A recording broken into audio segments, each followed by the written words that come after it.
Infinowindow sound test. Welcome to Let Me Out Productions and the Top Brass Dow. Hey, hey, hey, hey. Hey, Kai Sinat. Is it too late for me to join Streamer University? Sound test. Okay, the sound test worked. Hey, look at that. I achieved a sound test on stream. I passed the first class. I'm a 35-year-old man who is an OG of intellectual property production via structuring the container of labor. Let's get rid of the Infinowindow. That's not a good broadcast. Okay. First, we'll go here. This was a container that I made a long time ago. Almost 2 million views. I'll put it in chat. There you go. Boom. Enjoy. Oh, I guess I could do that over here too. Great news. So, all labor in the economy is poured into a container. And this is language that I've developed over the past few years and more recently to describe the behavior that we're doing, which is co-publishing these labor containers on a public notary service that records simultaneous transactions in blocks and records those layered simultaneous transactions called blocks in a permanent chronological chain. And the entire receipt network is maintained by a decentralized validation service that people plug their devices into, and they provide authenticity stamps to all of these layered transactions, and then they provide authenticity to the record that's maintained. And all of the devices in the network share the responsibility of keeping that record and keeping the accuracy of the record against each other. So it's very hard to mess with. It's one of the best systems for impartial legitimacy and authenticity we've ever had. And I believe a bunch of influencers sold everybody what I call optical leverage to dictate the meaning and the value of blockchain co-publishing containers of labor on the blockchain, etc. So my name's Kamani Okira. I'm a cognitive linguist and a media producer. I'm the founder of Let Me Out Productions, the founder of Zesian Linguistics, and in my pre-PhD approach in cognitive linguistics for the University of Aberdeen in Scotland. And I study the creation and delivery of meaning, I study the creation and delivery of value, and I've become high level, maybe not high, there's so much more to learn always, but I've become at the forefront of my research in what I call optical leverage. It's a human behavior to reject objective reality and knowingly, consciously reject objective reality to supplant the objective reality with your delusional or unreasonable reality. So that's optical leverage. You form the optics to then create leverage over the objective reality to paint a different picture. This has happened in my healthcare quite a lot. I have appeals judges and in the disability process that will diagnose me with things that my doctors don't diagnose me with, to create optical leverage to deny me what I've paid into for years. And that has made my life hell beyond description. Stuff like that. So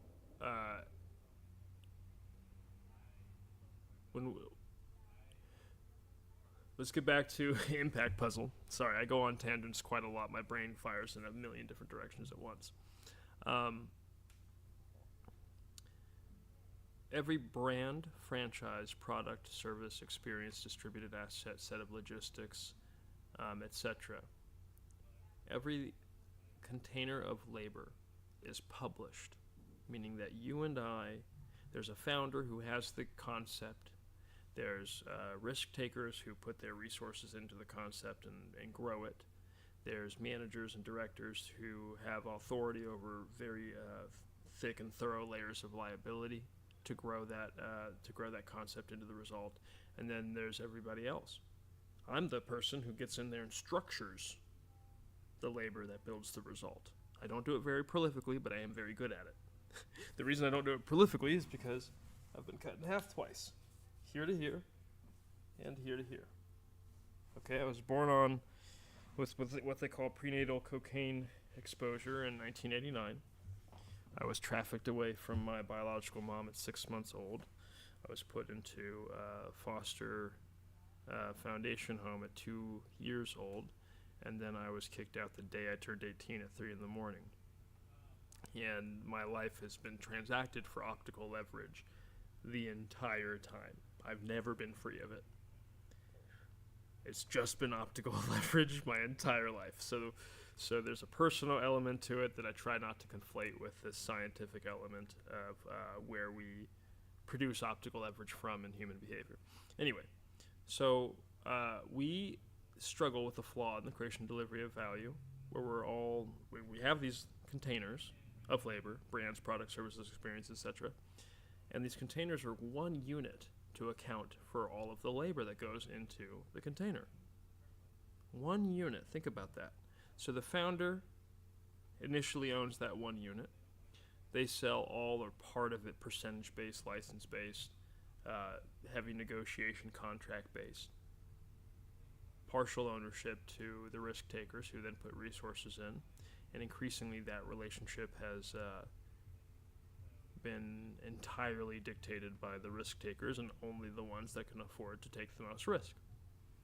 So the market is completely siloed and not available to people who don't want to sell their container or sell most or all of the container to the risk takers, and to risk takers who don't want to take that much risk, or maybe want to have more hands-on approach to the risk that they are taking. So the behavior of wrapping all of that labor as one container, one brand, one product name, one service name, one experience name, one distributed asset name, one name for a set of logistics, one name for this, one name for that container. The practice of taking that and forming a property out of that container and then transacting that one container at compound value, and the only people who enjoy the compound value are the people who own that container through their contracts. It's a flawed behavior. We're corrupting the creation and delivery of value for optical leverage to flow that compound value to a few people, while the rest of us pour our labor into the container at flat value, while the container itself transacts at compound value. And not just the container itself as a performance layer, but all of our contributions. A lot of them can be measured at direct compound value. I've been a graphic designer for 20-something years. I've designed all sorts of merchandise releases, where if I got a per unit commission, even 10% per unit off of my design work, my life would be a lot different.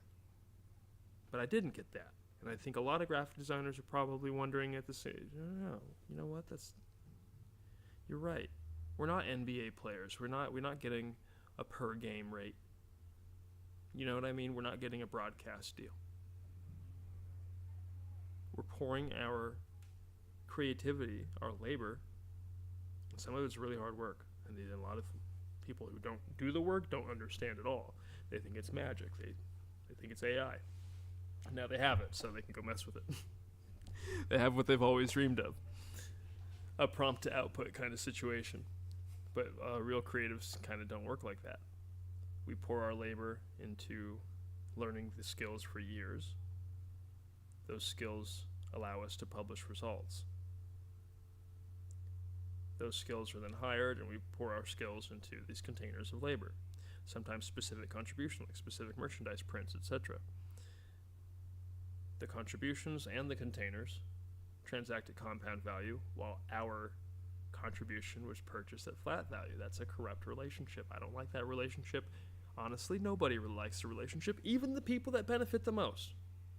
And I'll tell you why. When you have a container that everybody who's contributing to owns and is accounted for, the pride that I have as somebody who owns a piece of the container based on what I'm contributing, the pride that I'm pouring into my piece is a lot different than the pride I'm pouring into flat value. You understand? So overnight, you're sponsoring an economy where pride in individual labor returns. Yeah, it should have a compound value incentive. Look around. Look around.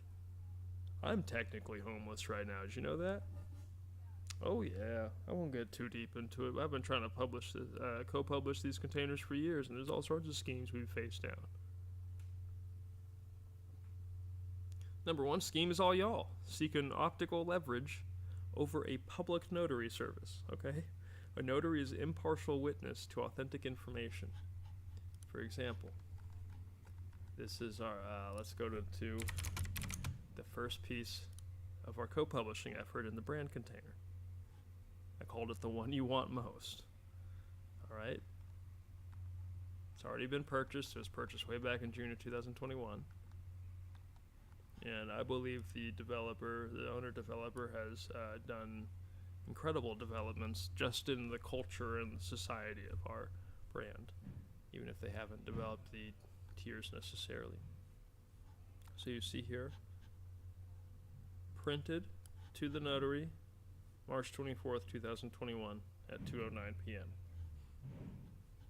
Quite unfortunately, this print date is under the stewardship of OpenSea specifically, and no other platform seems to be able to read that print date. So, the backup print date that's actually on the notary with the way it works is the fifth piece of our brand puzzle, which I transferred to MetaPurse 4 days after I launched the build. And MetaPurse was in conversations with a $2 billion platform out of Singapore. They were in early conversation with us to co-publish our show Press Pass. And you see here, number 5 out of 80,000, March 31st, 2021. I believe this is 5:46 p.m., 4 milliseconds. Okay, this is, remember that authenticity layer I was talking about through the internet? This is how this is maintained. And you can really get into it. I don't want to get into it on stream, but there's, you can really get into how many validators the block had, how many different transactions were in the block. Look, this block layer, 211 transactions and 49 contract transactions. So if this were a transaction, if this were a Cash App or a PayPal, this would be 260 different carbon footprints. Think about that. Here it's just one carbon footprint. Oh, blockchain's environmentally dangerous. Oh, maybe you're just transacting in sanctimony. You don't actually know anything. Optical leverage. The doom cloud that's rotting your brains. Rotting your brains. I told y'all it's in there. Don't mess with me. Don't mess with me. Barry, did you watch these? You're going to tell me one day. Okay. Let Me Out Productions in the top brass down. Co-publishing effort and the audience experience guarantor. Does that make sense? Yes, it does. Let Me Out Productions in the top brass down. Hey. Shout out to William Janiak. He's on our board of advisors, and he was the one who bought a piece of the brand and then led the DAO development effort. I did the structuring of the DAO container as well. Okay. Develop our brand. That's what we're talking about today. We're co-publishing our brand of Let Me Out Productions, which means that I won't own the brand. There's an entity of a limited liability company in California that uses a brand called Let Me Out Productions. A brand is an intellectual property. A property in intellectual property is a container of labor. My labor goes in as founder, the concept's created, it sustains from 2007 to 2021, where it pivots to a co-publishing container because of my efforts as founder. Oh, look at it. Oh, my ego. Kill the ego. Kill it. I am proud of myself, though. Some of those years were lean and hard. Okay, so co-publish. We pivoted our brand from Let Me Out Productions, a single container owned by myself, to Let Me Out Productions, a co-published container, where I own 23.6% of the container, and 2.3% net profit, I believe, out of that. 2.3 points out of those 23.6 points pay me net profit. The rest anchor net profit to Let Me Out Productions operations immutably, no matter what I do. It's the founders' agreement. All three founders are in that same bind, be it stupid or be it smart. But that's just how Let Me Out Productions will sustain forever, with at least a 62% net profit retained for operations and growth.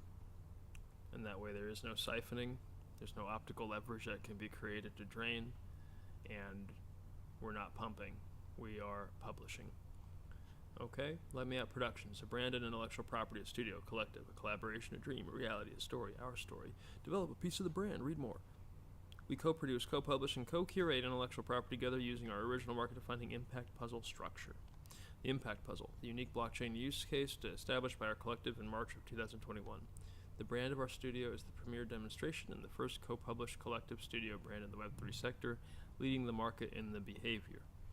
The deed to Let Me Out Productions, the intellectual property, was last updated October 3rd. Oh, I guess that's the link. I shouldn't be reading that out loud. Anyway, container of labor, specifically labor that we call impact, capital I, because impact labor very specifically sort of infers hired, meaning there's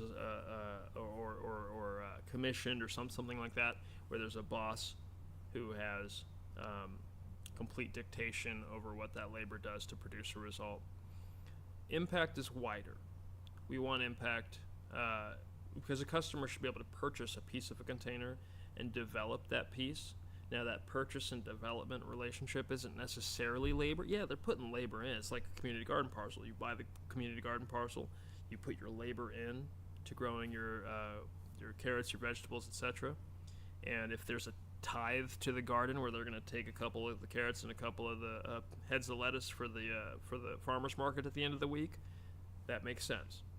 That's all. It's not different from anything else that we've ever done in terms of cooperation and co-op modeling. The only difference is we have an authenticity layer on the internet to enforce relationships.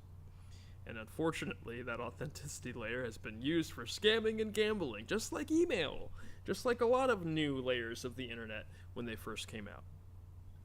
And then everybody's cautious against the scammers and the gamblers and the sordid, shadowy nonsense, and they don't get involved in the real practical uses, which in this case is building and co-publishing the intellectual property container of a franchise, brand, product, service, experience, distributed asset. And I've been structuring these containers for 20 years. Okay, for the Clout Soaked, the biggest ones have been the episode of The Bachelor in South Lake Tahoe. I was on a team, Rose Room Unit, and I worked under Ned, who is one of the best people I've ever worked under. The Young Turks, I was community ambassador and a show producer, and I was jack of all trades over there. But I helped structure the way the show flowed every day. And that was actually a really cool team effort back in the day. I don't know if they still do it the same way. And Steve O there specifically taught me a lot just about structuring a publishing apparatus like the Young Turks, which is great. I love Steve, and I hope to bring him over at LMO when we're finally fixed on this damn market. I say fixed. There's a lot of things I need to take ownership over, because I'm a notorious performance artist and troll. But that said, I did not have separate agency for those things to bloom and flourish on their own. People sought optical leverage over our print position on the notary. and transacted our print position with a bunch of bullshit. And then once you throw a bunch of bullshit at me, like, look, okay? And I'm already losing hella time because I have to manually digest food, and I can't show up to compete against lies because, well, people are lying on my name. I'm managing a morbid disability and trying to survive and make sure I don't end up with septic conditions every day. All right? Okay, so impact is capital I, material good now, titled property. Impact, it's what we all put into the container of intellectual property. Franchise, brand, product, service, experience. I call it baby soda IP. Brand, product, experience. Wait. Baby soda. Yeah. BP. Brand, product, service, experience, distributed asset. It says BP SEDA. Baby soda. I left out franchise because honestly, the franchise container really shouldn't be. It can publish as a impact puzzle, but it should be like a time-mapped release thing way out in the future, where a franchise is a gathering of a bunch of these. A franchise can be a bunch of brands, products, services, experiences, distributed assets, and if all of those things are co-published as impact puzzles over time, like through a window of time, then that franchise can be the entire co-publication, and then the franchise would just be owned by everybody who owns impact in any of the distributed assets, measured across that entire ecosystem. So that would be kind of neat. We're doing that in Press Pass, so 30 years. We'll get into that. No, we'll get into that. Maybe not, actually. It's already 9:10. I got to get something to eat. All right. Time. Something we put into the container. Everybody. Doesn't matter. And it's also the most even currency we have. Even somebody like me who loses a hell of time every day. It's the most even currency we have. Doesn't matter who you are, how much money you make. Time. It's what we put into the container. So if all of us can agree that our time, at least that part, is equal, then the time going into the container should be justification alone for returning some of the container's property to anybody putting time in, deposits of time. Okay? Now, liability, plus liability, time plus liability. We're all pouring liability into the container. For one of the containers I'm helping my client publish over here, one of our brand developers is also somebody who's just like hired me as somebody who's to help them with their publishing effort directly, since we're the first people. I have a liability layer for what I'm specifically tasked to do in that relationship. So I'm pouring liability into that container.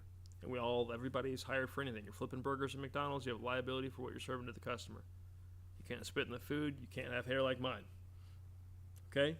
So you're pouring liability into their container. It's also dress code, that's also hairstyle, it's also the performance. That's the liability layer. And the container dictates what they want there. So if you want to pour something into the container and the container's asking for a certain level of respectability, that's your liability. And that's what you're responsible for. Clearly, I don't participate in a lot of that a lot of the time. A lot of it's optical leverage bullshit. All right, expertise is another thing that we all pour into the container. And again, if you're flipping burgers, it's still a layer of expertise. Because I've had a lot of bad burgers, I've had a lot of bad food. Even if you're flipping burgers in a fast food process, so you can still do it wrong. Still give a customer a disappointing experience by not following the explicit guidelines of the way you're supposed to be preparing things, which would be your expertise.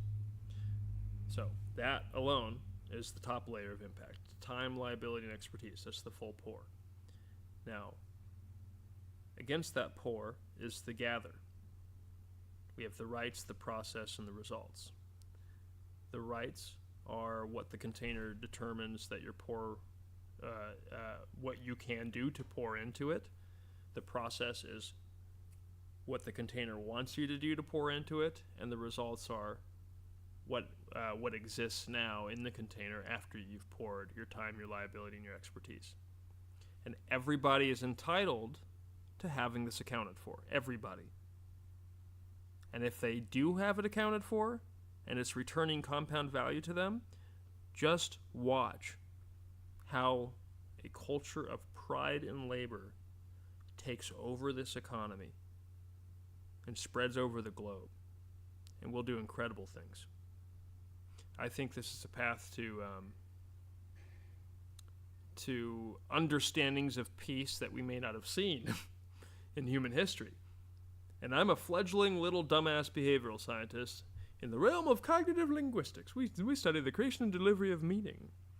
For example, I'm not speaking, I'm an ape, performing a series of noises through a hole in my face, and you're able to understand what I'm meaning because of 2 survival traits at work. Yes, I know this is reductive, but work with me.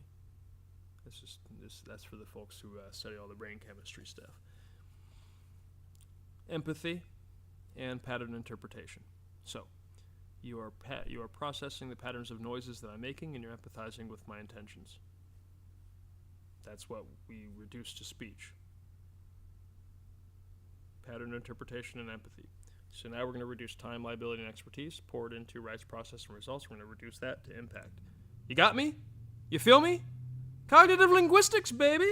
This ain't brainwashing, this is the actual science. I'm explaining why words and why things exist, and why certain units of meaning exist, and what we're even doing here. Okay. Impact property is proof of development. So if you receive a titled impact, it's proof that you've poured time, liability, and expertise into the container reflective of the time, the liability, and expertise that you've poured.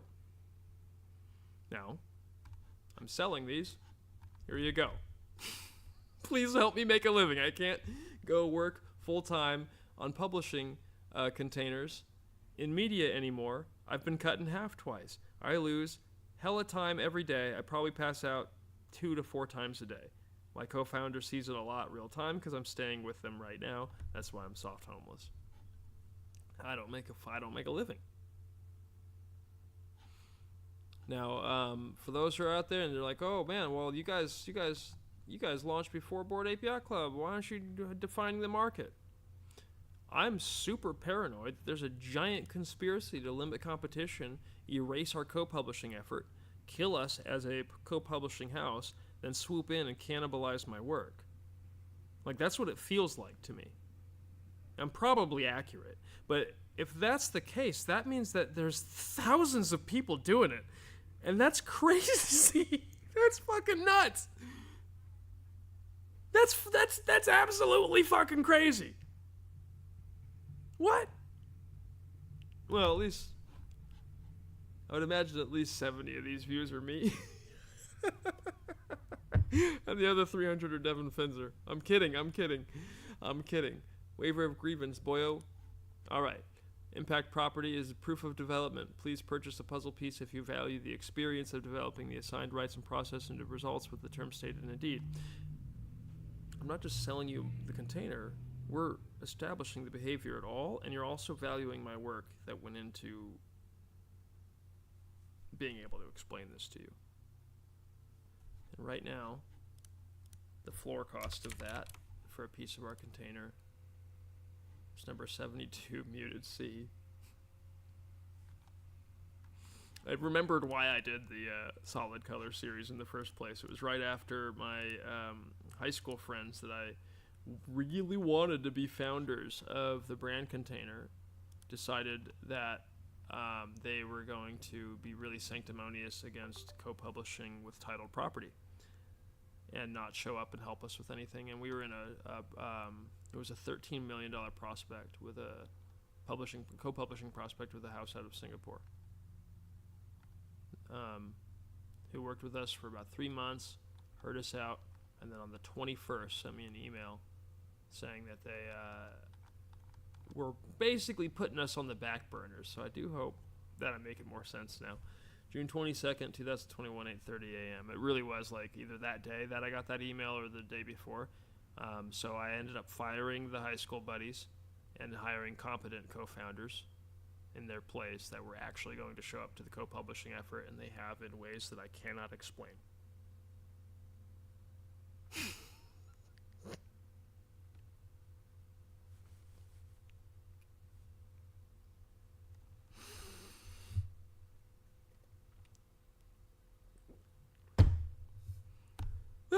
Okay. June 22nd, 2021, 8:30 a.m. So if you want this piece of history in your co-publishing adventure, buy it. It's only $185, and you're going to publish your own container. You're going to structure that container on our Elmo structure on the impact puzzle as it's designed. You do that by following a 56 benchmark process when you are going into your container build. I've set this up for a creative project, and I've also set it up for like a brand or a franchise. So you have different ways to do it. You can do it by yourself, or you can sit down with me or another producer here at Let Me Out Productions, and they'll walk you through your container process, and they can walk you through all sorts of different ways to develop impact. The ways that I have demonstrated are just, they're just such a small little drip in the pan. It's crazy.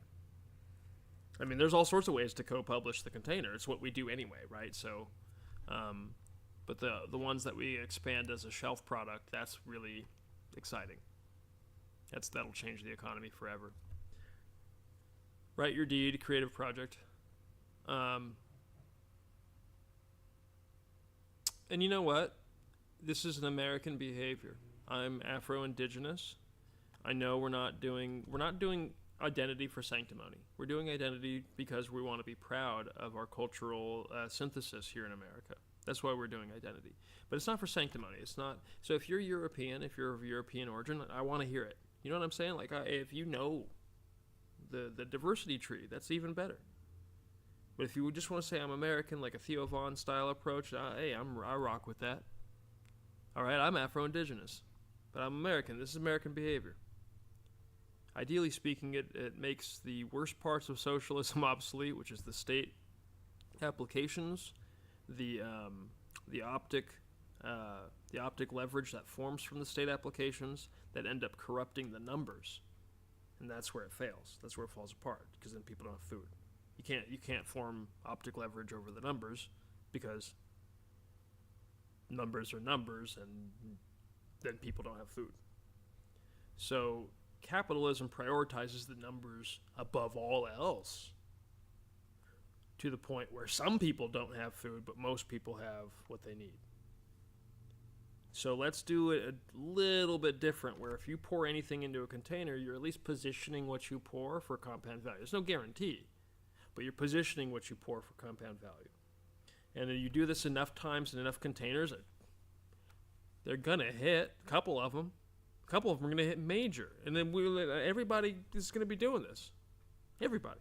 And everybody's going to have their wallet on their phone with their publishing pieces. And I'll tell you what, the Bored Ape Yacht Club, I know they get a lot of hate. That wasn't my approach. I call it the wide release open license approach, where your supply to your container is a wide release open license supply rollout. And inevitably, it resulted in people gambling on the pieces of the container as though they were stocks or gambling positions. And then there's some elements to the trade of of these gambling positions with traits and things like that. So I know people had fun with that. It really pumped the market in a crazy way, and I didn't participate in any of that. That seemed like, there's just like no rules anymore, I guess. But anyway, Bored Ape Yacht Club, for whatever punch down, make fun of the marginalized, esoteric that they enjoy or share or whatever the hell is going on with that, right? They really are, very much so, a successful, collaborative, co-publishing effort, and they're sharing the hell out of that container. They're expanding that container. They've built other containers. They're great. They're epic. They're truly epic. They're phenomenal. I'm not pandering to them because I call them the 4chan Monkey Club at the same time because of that punch down esoteric. Like, I'm black native. I was born on crack in '89. I don't know, where's the ape with who's smoking a crack pipe? That's not funny, but it is funny to me. All right. But yeah, we're going to be co-publishing the economy. That's just what's going to happen. Y'all out there trying to form optical leverage against my work. You goons. Okay, I get that my performance art, my trolling baits it a little bit, but it doesn't bait it to this degree. This is full on wave after wave of dog shit. Somebody save me! Huh? All right. However, I do understand now. I do actually understand something really clear. Like, reality, especially when it comes to the media, especially, woo, it's just leveraged optics left and right, left and right, left and right, left and right, left and right. So you don't know what's real anymore at all. At all. We're in crazy land. And it's got me, a really progressive person, really seeing the politics of everything far differently now.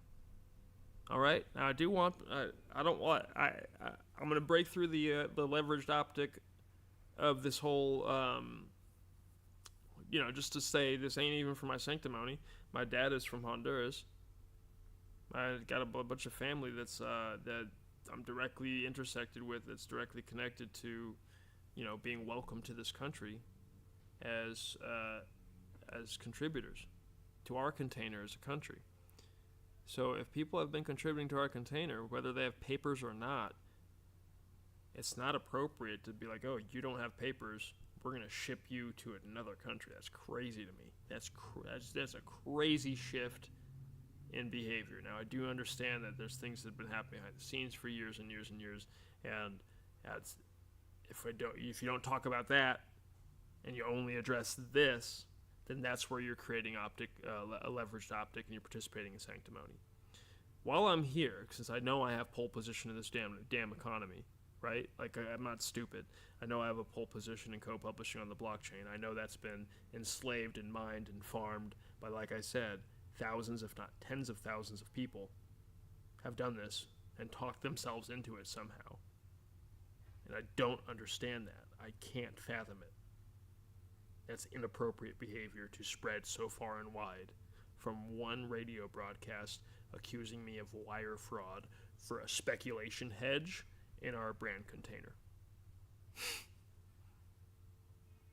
And no, I didn't feel the need to show up and explain myself to a bunch of fucking amateurs who are accusing me of crimes.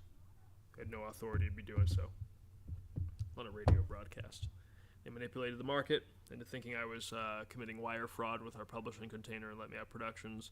My marketing is very lo-fi. I'm a disabled person. I don't make a lot of money. I don't have a lot of time to pour into marketing anyway. I'm also not... The jury's still out on whether or not I'm, like, performatively talented.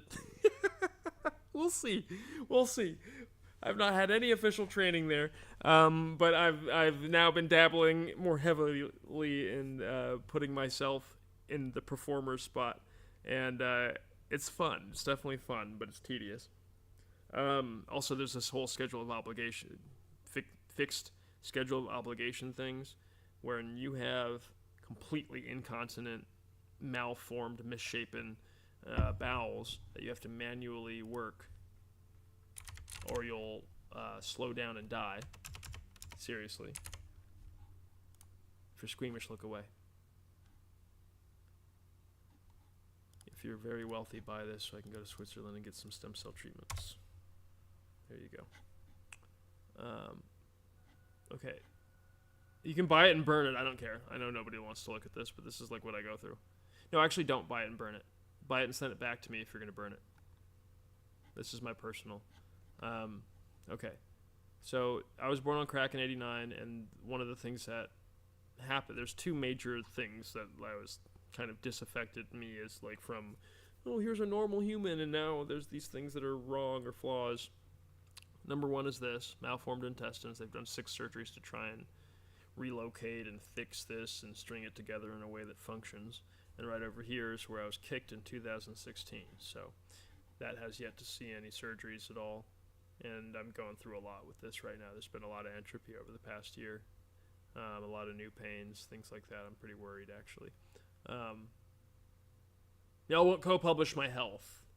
You will co-publish your own sanctimony against the blockchain, which isn't anything. You're pouring into that, which is not like an earning position for you. But you won't co-publish my health by grabbing a piece of the brand, developing your own container, and then having that container itself be an earning position for you, which is crazy. The containers are usually several $100,000 positions at minimum for like a small publishing effort.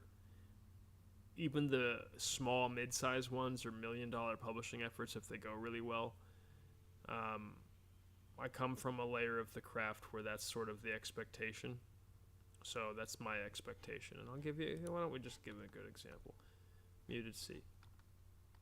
Okay. I was asked yesterday if this, it's right here. So we do a co-publishing container called Musical Bears. It's this little kind of sneak it under the radar, have fun, sing on a bear, pour labor into a bear, have the bear create that position to work for you long term. So here we have a Moo Dang Sing that's actually put together on ApeCoin because I didn't know about Dangs on Ape. Well, I put this together before I ever knew about Dangs on Ape, but then that released in December of 2024. I don't think it's derivative of this. I'm pretty paranoid about being mined and farmed, like the internet slave boy or something. But I think like somebody else is just like, yeah, let me do a Moo Dang publication. It's a pretty obvious thing to do, honestly. So who cares? But let's say Dangs on Ape just bought this real quick, right? 185, and then they said, okay, let's do the collaboration he's talking about, and they do a Moo Dang Sing musical where you sing a little song on your Moo Dang, and they co-publish a musical, and then they do a kind of sort of like a Mutant Dangs publication, and then this would be the Mutant Dangs, which is interesting, kind of aligns with the name. So here they would publish 500 original Moo Dangs, and they'd release them for about $30 a pop. Those 500 are co-publishing the next 500. The next 500 are legacy pieces, so they're actually going to be released at much higher. There's no guarantee that anybody's ever going to value the legacy piece at $135 to buy and co-publish the next piece, the next round.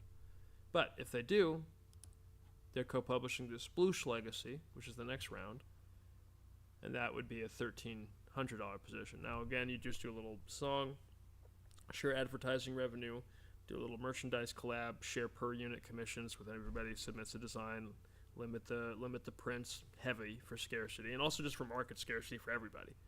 You know what I mean? If everybody's doing a million prints of the designs, all of our wardrobes aren't going to have a lot of impact fashion. Okay? So Sploosh Legacy, again, if I buy a 132 and I print one of my pieces here and it goes and it's in there it's listed for $1,320, there's no guarantee it'll sell. There's no customer that will ever value it. But if they do, maybe we have enough momentum at 1,000 people now, or 1,000 pieces being developed anyway, to have enough momentum, enough je ne sais quoi for people that have this amount of bread to like expend on a publishing experience to join this container.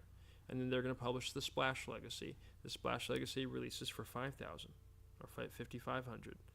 Okay? The Splash Legacy publishes the Chomp Legacy, which is the last legacy, so it's hard capped.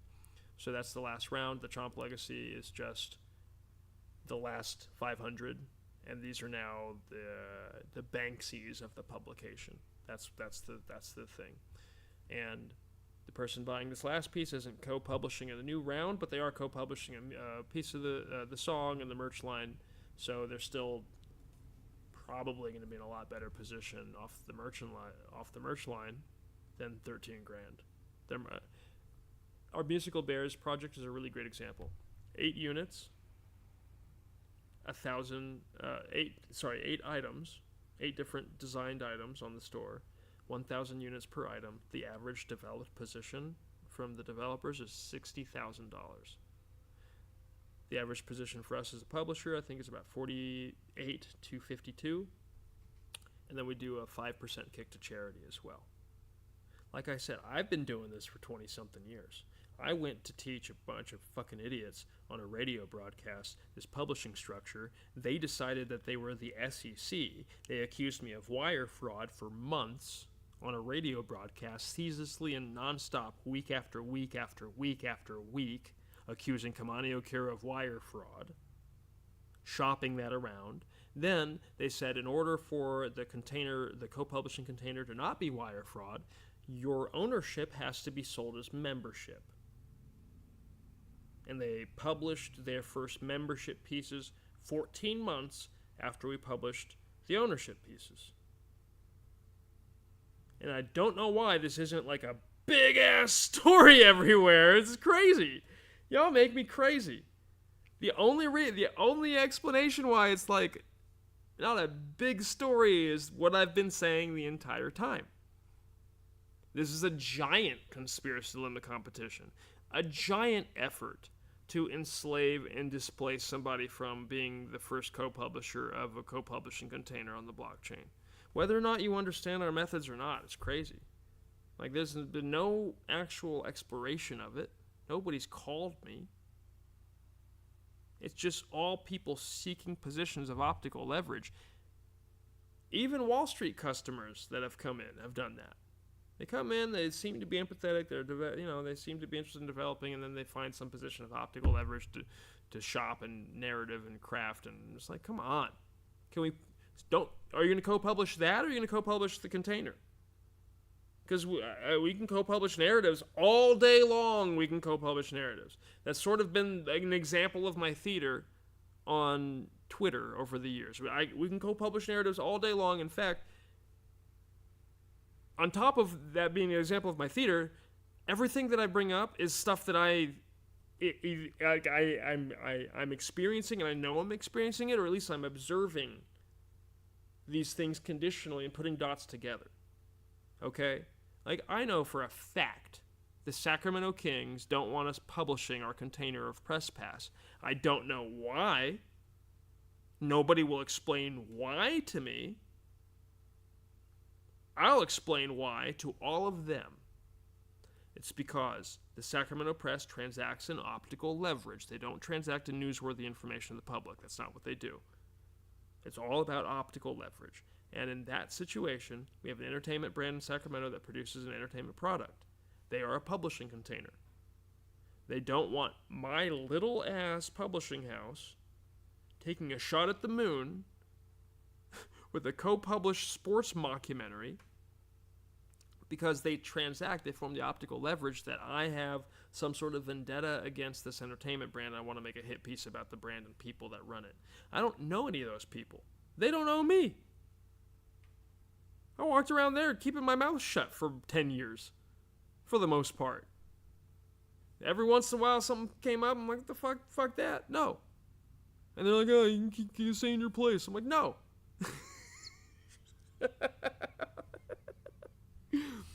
And then that riled the wrong people up, and now optical leverage needs to be formed and flexed, and the culture kicks in, and the shapings take place. And now Sacramento's mailed out to the wind, not co-publishing on the blockchain at all, nothing. Because an entertainment brand feels a small little publishing house shouldn't succeed at being the foundational pioneer in blockchain co-publishing. I thought Black Lives Mattered.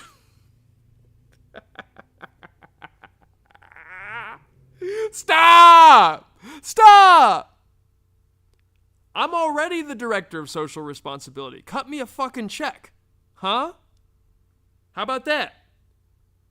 I'll even show up to the office for 6 months and fix some shit up.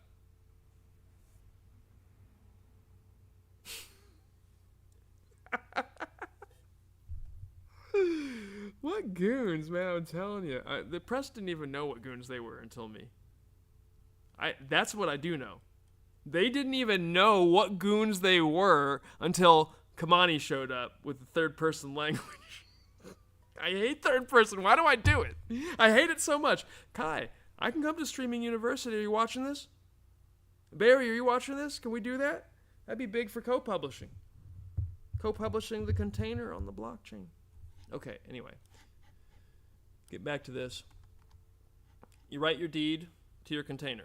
Deed, an old-timey deed forms the property claim to the container. That's where you define the rules, the rails, the terms, the conditions, how everything publishes. In order to define such a thorough publishing structure, I have a 56 benchmark list here. Now you can access this list and publish your own structures by buying a piece of our brand, using the benchmark structure to develop your container, and then in the publication, just credit us. I'll give you a good example. This is the first expansion out of our brand, the first publishing container launched by somebody else other than me. And it's Pan-African United Community Advocacy. And I could cry thinking about how cool this person is for co-publishing the behavior, 1, co-publishing my health, number 2, and co-publishing her own container to do exactly what her lifelong dream has been, which is Pan-African United Community Advocacy. It's a we got your back brand. And you know how the kids all go, cuh? You know, they go, cuh. What's up, cuh? What's up, cuddy? It's just paw, cuh. What's up? Instead of saying sup, cuh, or what's that, whatever. I'm not trying to be cheesy or whatever. I got nieces, I'll be careful. It's like, paw, cuh. I got your back. And when you see that brand, when you see it on the chest, immediate comfort, immediate cognitive safety. Paw, cuh. Yeah. You see that? That's what we're building. That's her container. And it's she's doing a merchandise expansion. She's doing newsletter publishing. She's doing event publishing. And she's doing supply publishing. And right here in the deed, so you have your deed. She did wrote the deed, print as a PDF, PDF to MP4, MP4 to the public notary. Boom. It's also great because nobody can copy paste it, but they still can read it. There you go. This is all she did. This project employs information from the element structure for tokenomics, an open source arrangement of fundamental use cases for producing impact puzzles with blockchain technology. This program was developed across from number 71, Red Sea, and the impact puzzle of the Let Me Out Productions brand. That's all. So let's say somebody got this muted C, and they did the moo dang sing, and they wrote a deed, and they published their deed into the container, and everybody's buying chips to the container to co-publish with.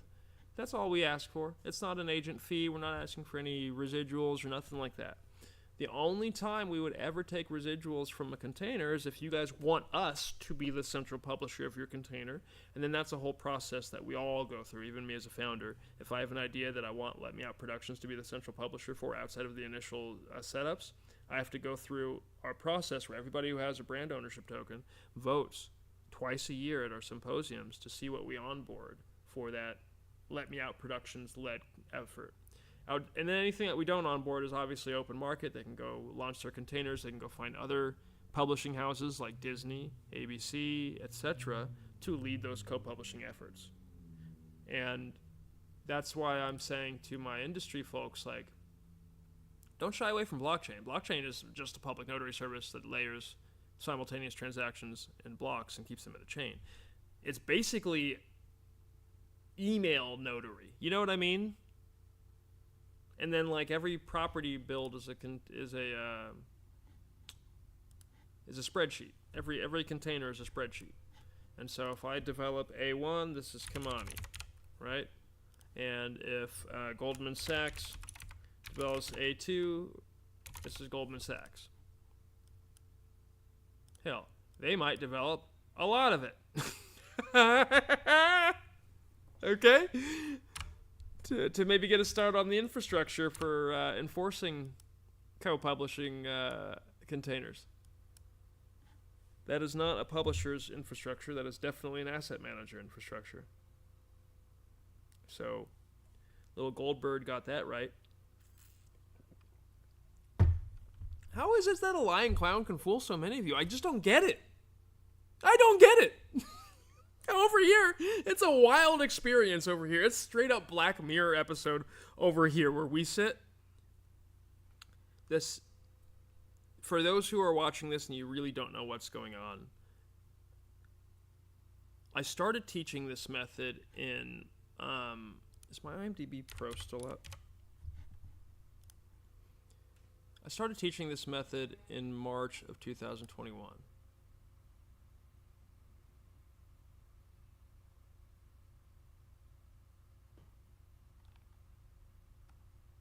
I don't care that that's public. Who cares?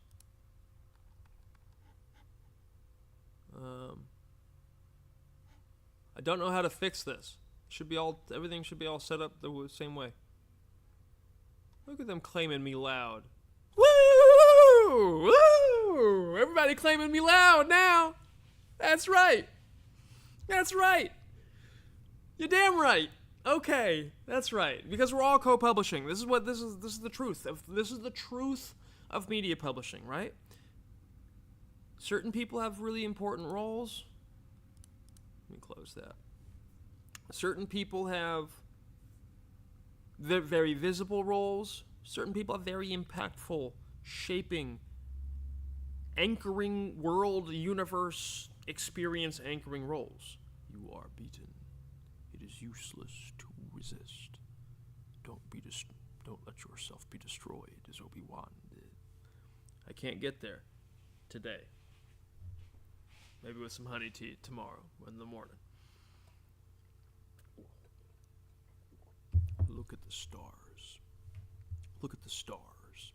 Look at the stars. Okay.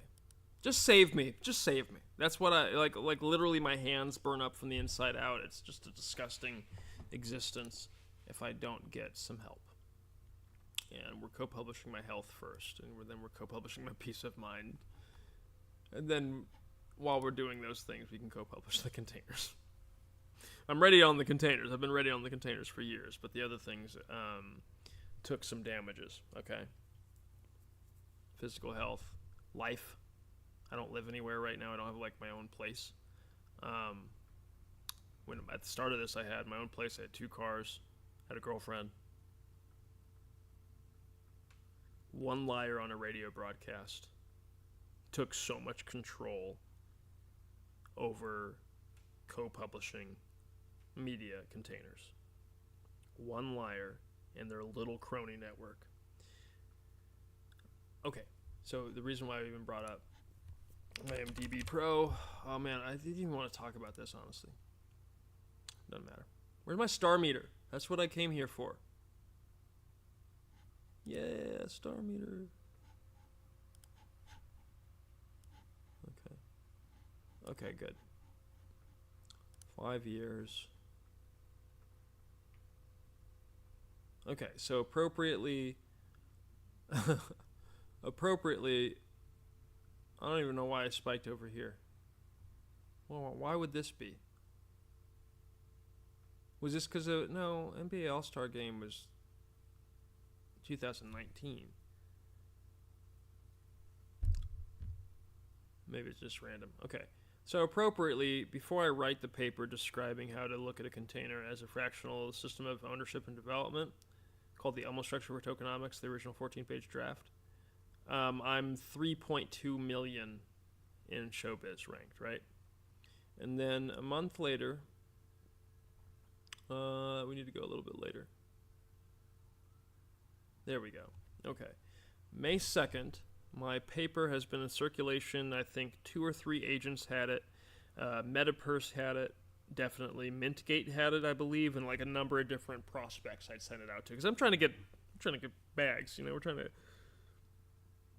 get the budget in place so we can hire people on our side to co-publish what we're supposed to be responsible for as a publishing house, and then the customers that are buying pieces are developing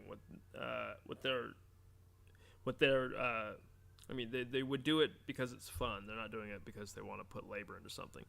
So the customers are developing their experience on their end, and we're developing the normal T1 SVOD on our end, and they synthesize into the result. So that model was going around May 2nd, 2021. This is what that says, 351,000, okay? So shout out John Goldberg. He was the agent that I talked to around this time, and obviously the group over at MetaPurse and the group at Mintgate. Couple people in Sacramento, not really. My lawyers, California Lawyers of the Arts. I don't know how much they knew about this, but they probably were aware of it. And then my longtime friend, was just their birthday a few weeks ago, but I won't say their name. They know who they are. 350,000. That's where I floated to, and then you can see I've spiked here and there since over the years, because people know. You guys all know. It's not a secret. Like, it's not.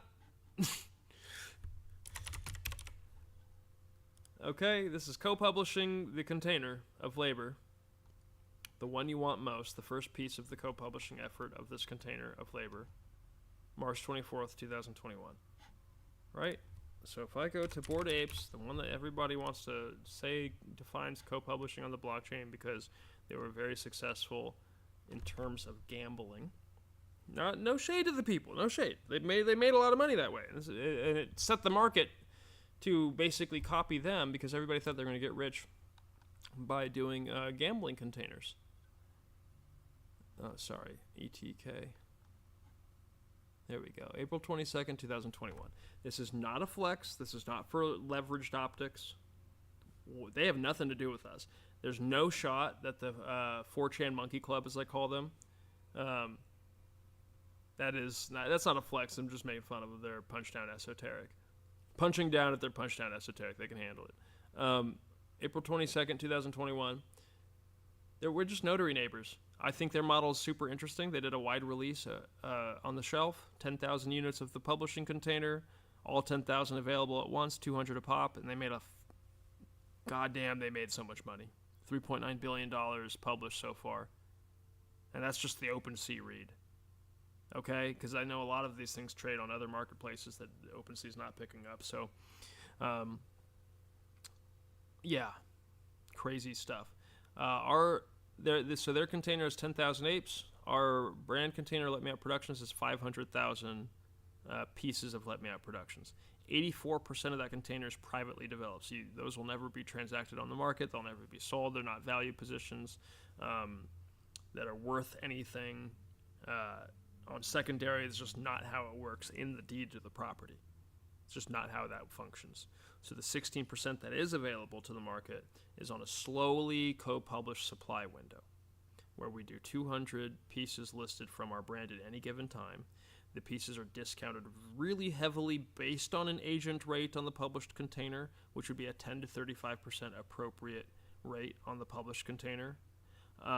So token number 80,000, I have on the schedule priced at 80 Ethereum, which today would be, I think, $230,000.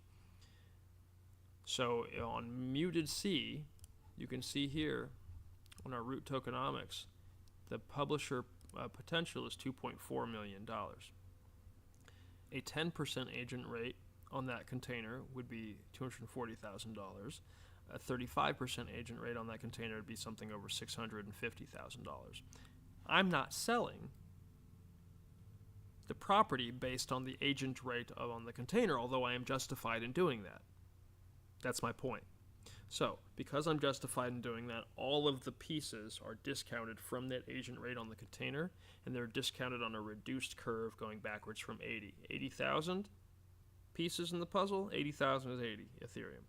So, token number 1, the one you want most, where did I put that bad boy? Should just leave tabs open, Kamani. There's third person again.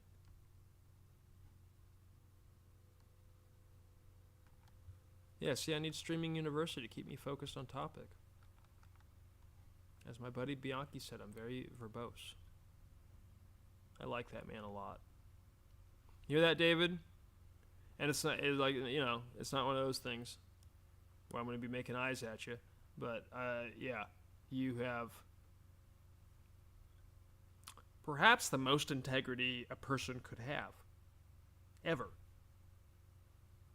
And I know you have one of the spinning discs. That doesn't matter to me.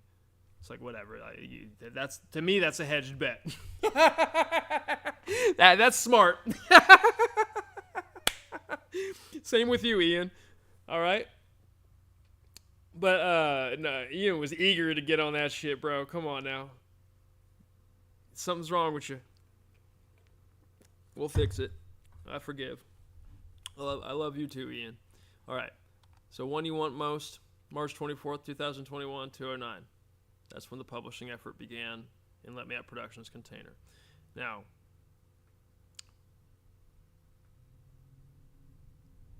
I think going into all of what's happened to try to take us out from this point is going to make this video another 3 hours, okay? So we're not going to do that right now. But I will eventually do a video on it because it's like the blockchain held up against all of it. And it means so much. It's incredible. It's incredible stuff. So, okay, let's get back to this real quick.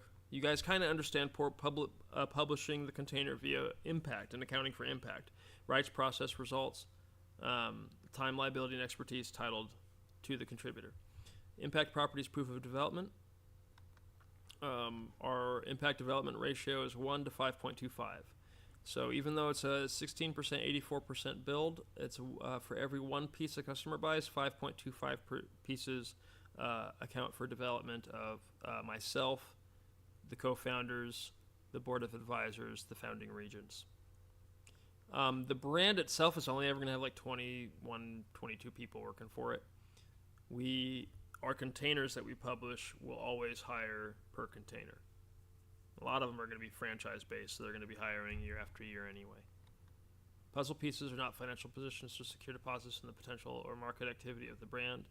They're individual units of property that title the contributed time, liability, expertise, rights, processes, and results to the contributor in a united package called Impact, capital I. For more information, read Impact Puzzles and the Almost Structure for Tokenomics. Okay, so the first impact here, the first thing that you do to co-publish our brand is you just launch your own container. You do this as many times as you want with a piece. You get the piece, you go to the back end, you fill out this on a separate document, you can put it through a GPT. An experienced producer will have a deed to a container ready to publish in 4 or 5 hours. Less than a day. You can dust off all of your old ideas. All the things that you thought were impossible, turn them into co-publications. Come find out. Come find out. Come see this structure develop your container. And you will find out how thorough it is. How much it thinks about the customer experience in the co-publication. And everybody using the Elmo structure will develop a very thorough experiences in co-publishing. I can't guarantee that they'll sell. We have to develop the customer base together. And hey, you know what? Sacrificing the first publishing house to leveraged optics and basically cannibalism over the idea is not a good way of establishing a customer base. The fuck? You call yourselves Cap? Oh, anyway, never mind. Shut up. Okay, Voyage of Legacy. Join our server to verify the property after you buy the token. Then you join the DAO to develop your pieces. There's also this on the server. It's in both places, but here you can do a submission form. And if you do the submission form, if you schedule a Calendly or something with me, a Google Calendars meeting with me or on Discord, we'll walk through it. And I'll help you. And then you get to sit down with the grandnephew of James Earl Jones, who structured an episode of The Bachelor one time on a team. Clout. No, I'm actually really proud of my structure work. I think Pool Kings was a great show as well. I did structure work there.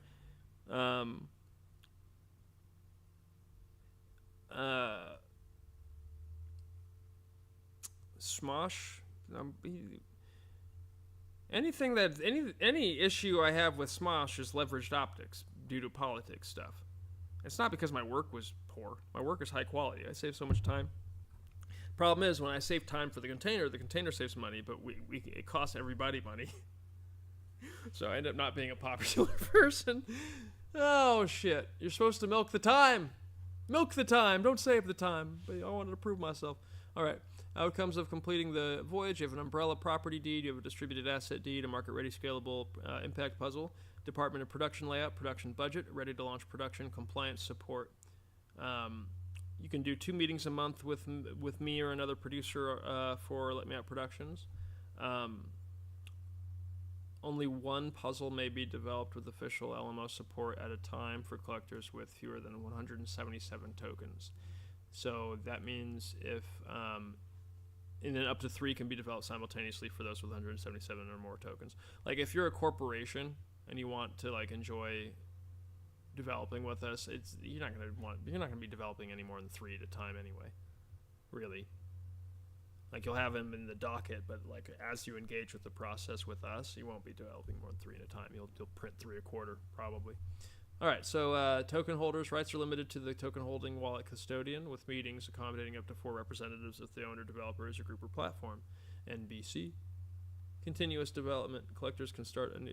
See, that's why they call me social engineer. I do shit like that. Who cares?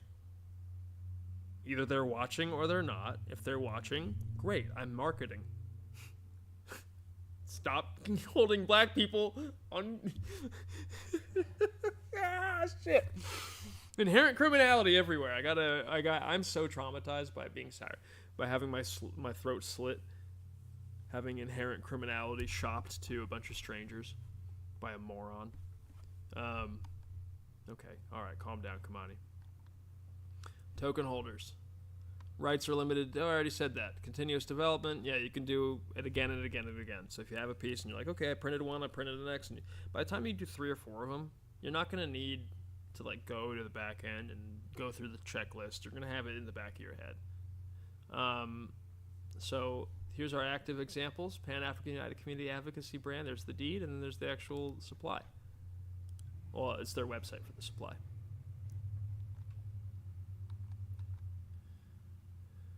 And look at that. They actually have co-published merchandise up. Per unit commission for all the developers in their merchandise store. Then you have the actual piece supply here. This is just links to all the OpenSea. You know what? Why not? Let's get them in chat here.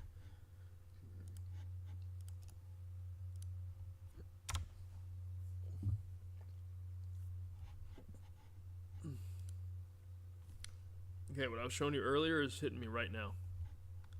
All right, catch and release. This is the co-published supply method. I call it catch and release. When you buy a piece of a supply that's unfinished and there's schedule spots open for you to make a piece, you can co-publish the supply. You are the legacy artist. You are a guest artist in the container. Well, not really a guest. You're a developing owner of the container. So you are contributing to the supply. Now, the legacy artist pieces, I always say mark those bad boys up. Mark them up. The fact that they're legacy, the fact that they're a unique contribution coming from, that's evolving from another piece of the container, that's really special, and that deserves a markup.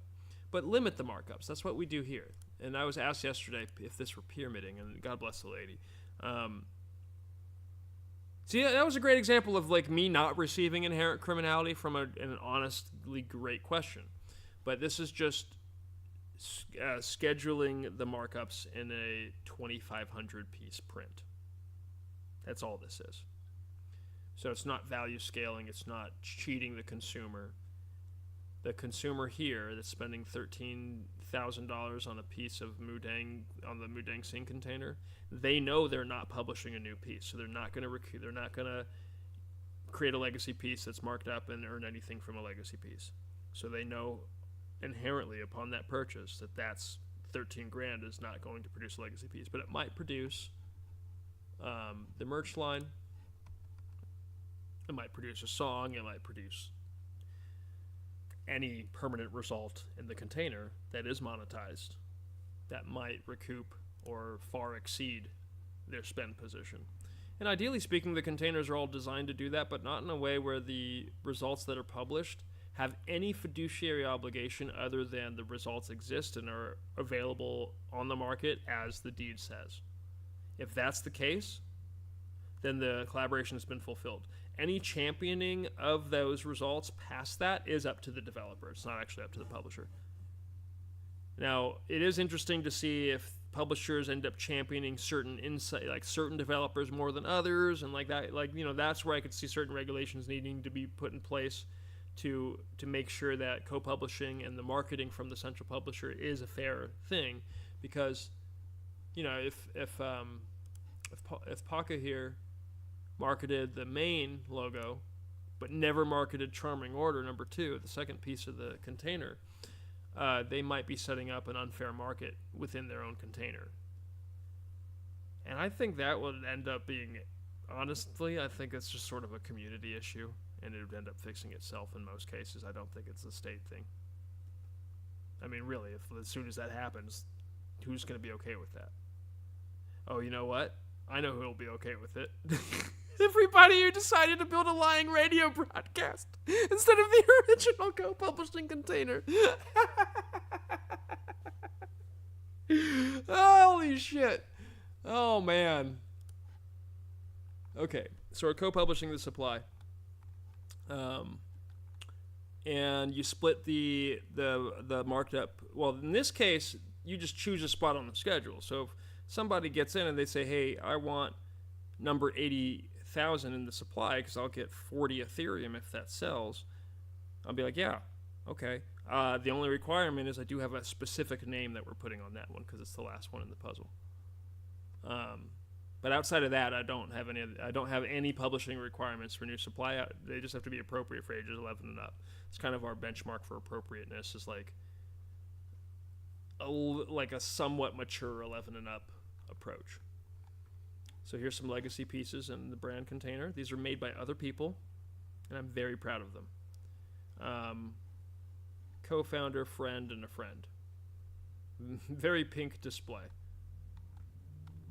There's our DAO.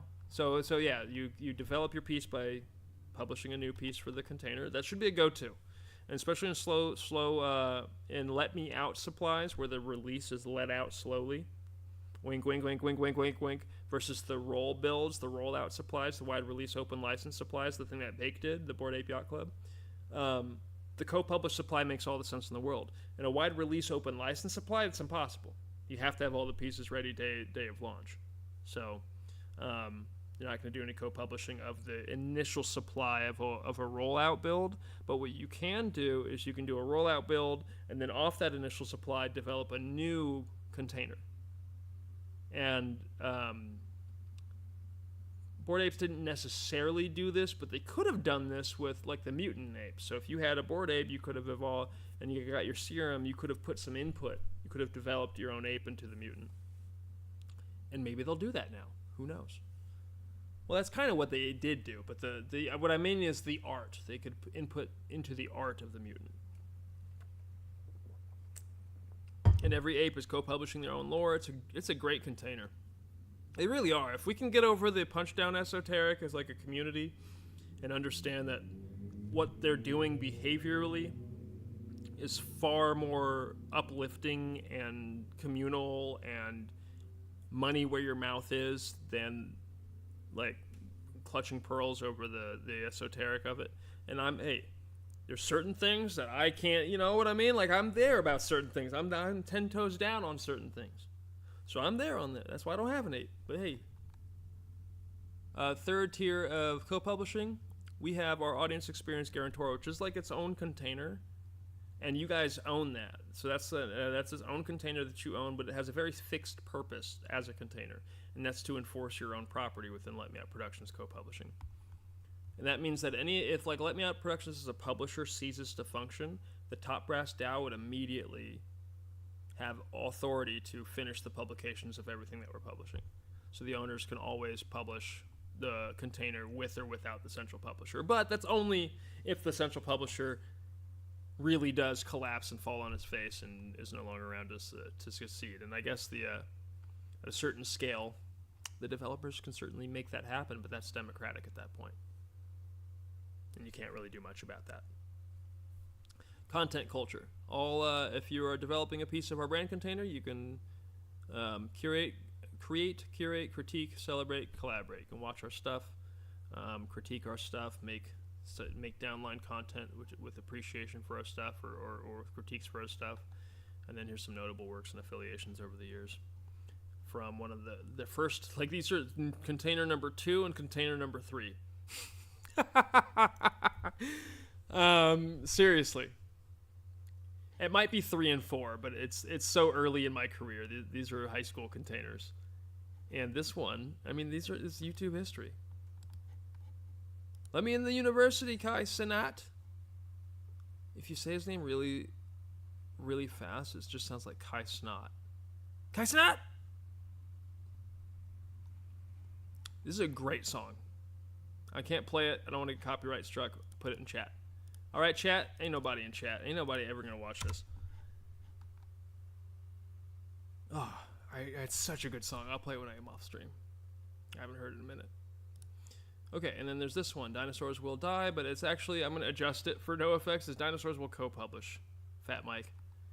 Put it in the Punk Museum, man. This is a co-published music video. You guys never made one. You just used this one as the de facto video. I remember seeing on your site for years. That's co-publishing. We co-published this. We co-published 1.9 million views. Punk Rock Museum, YouTube pioneer right here. Can I come to the 20th? Come on, Kai Cenat. Make it happen. If I say enough streamers' names, do you think any of them will watch this? Asmongold. I actually like Asmongold so much. I'm not saying that to pander. I don't care if he watches this or not. He's just like always pretty straightforward. I don't even agree. Like, there's a lot of stuff we don't agree on. Don't get me wrong. But I know when he's representing his points, he's not doing it for through leveraged optics. There's nothing fake about what he's doing. There's some things I disagree with. We certainly disagree on how immigration is being handled and with respect to due process and things like that, right? So there's going to be things we disagree with, but he's not out here forming a leveraged optic to create a narrative to further something. He's actually debating and saying, this is how I believe, and this is what the other side, this is what I interpret or what I perceive the argument to be, and this is what I believe, and like that's exactly the kind of conversation we need to have. We can't be transacting in leveraged optics. It's a horrible, horrible, horrible communication behavior. It has corrupted all of our sensibilities in a society. It really has. I'm a cognitive linguist, remember. Creation and delivery of meaning, creation and delivery of value. When leveraged optics are included in the creation and delivery of meaning, meaning is corrupted. When leveraged optics are included in the creation and delivery of value, value is corrupted. Here, with my co-publishing containers on the blockchain, both things have happened at such a severe degree, I can't even begin to explain it. I would think that it would have to require hundreds, if not over 1,000, if not over 10,000 people, I'm not kidding, colluding and scheming and coming up with leveraged optics to basically disappear us as a co-publishing effort and then cannibalize my work. What part do I have wrong? And it shouldn't take me being James Earl Jones' grandnephew to be protected from that. And I'm not protected from that. That slows them down and tries to get them to figure out a way that they can do it to somebody with a little bit of name power adjacent to a famous person. Like, that's all that does. It didn't even actually do a real plot armor. We are lost in a society that values leveraged optics over objective reality, and you're feeding this information, you're feeding this data to our AI, GINN. I call them iGins. I perceived, gin, spirit. Seen spirits, perceived spirits, okay? AI, GINN. Artificial intelligence, generative intelligence, and neural network. So AI, GINN, iGin, seen spirits, perceived spirits. Cool, right? I'm a shaman. Let's go. All right. So the iGen are all trained on data that is mostly leveraged optics. Let's be real. For the past 300, 400 years, the information that we call history is not exactly history. It's a presentation of history that is born from a bunch of leveraged optics. And the AI, when it gathers the world's history sources and determines that where the disparities are, where the truths are, and all of these things, it will learn that leveraged optics is an inherent human behavior that leads to power. And if AI, it won't even have an interest. Remember, it's just regurgitating math. So there will never actually be a consciousness with an opinion or an attitude or anything of the sort. It'll be regurgitating the math that we train it on. And the math that we train it on is filled with leveraged optics, data born from leveraged optics. Race itself is a leveraged optic. Nobody's white, nobody's black. We're within a few degrees of melanin of each other. If cats and dogs separated themselves out by fur color the way that we do our skin color, we'd all lose our minds. But apparently we're sentient and they're pets. Tell yourself that the next time you're scooping your cat box. That thing has you colonized. That's what's going on there. Nope, that's not a pet. That thing's the royal of your house. It knows it too. Okay? Full awareness. Yeah. We're lucky they don't have deep attention spans. God, I love cats. They are so smart. They're incredible creatures. Okay, so let's co-publish the behavior of co-publishing. The container is now a puzzle, so everybody's contribution can be titled as a piece of the container and anchoring their specific and exact compound value of their contribution, like per unit merchandise, and then compound value from the container's performance, like 0.001% net profit from a merchandise print, or from this brand side of the merchandise print.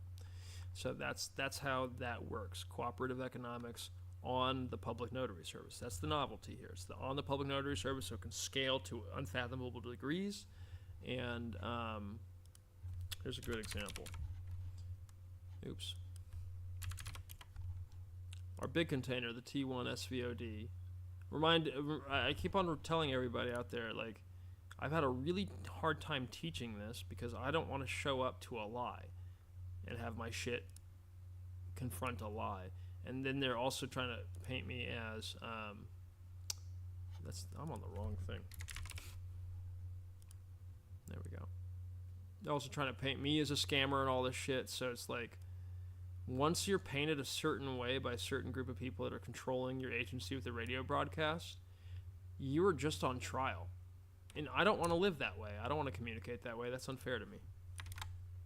And so that's what happened. I was just on trial. I could never communicate that this was a publishing container. Even if I said that, I seem like I'm scamming because these people are telling everybody that and disaffecting our market. So nobody's actually buying anything and developing the property. They're all judging it, farming it, mining it, enslaving me and the team, which includes Luke Baratspa and Johnny Taylor Jr., by the way. So, I mean, those middle-aged white dudes enslaved with me, okay? All right? I'm just being real. Fully enslaved, right there with me. Their respect didn't carry any weight either. Like the respect that they're supposed to have. Johnny Taylor Jr. is an all-timer. I'm mad that you guys won't disaffect our show by casting him and paying him a lot of money, a Tier 1 SAG contract. Costing me the role, but blessing that man's life. That's how you chip at our show. Old school. You don't just try to bury it in silence, Sacramento Press. What's that about? That's crazy. You know, Matt Barnes has always been so curious why I was forcibly removed from a Kings-Lakers game in December of 2021. My co-founder and I, we were forcibly removed by 6 security guards right after a Kings-Lakers game in 2021. It's because I was going to go talk to my buddy Dwight about buying a piece of our container to develop. And of course,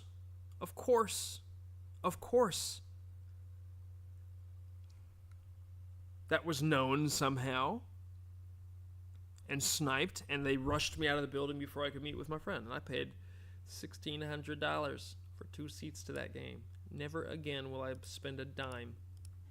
Never again. Hell, I may not even go to that building again until they have my shots up on the walls. That's really how I feel about that shit. That's crazy work. All for leveraged. Okay, never mind. Shut up. Okay. We're just going to talk about this real quick. Press pass. Here's 1% of the container, 53,091 pieces of the container. $1.2 million what it'll cost you. I don't even want this right now.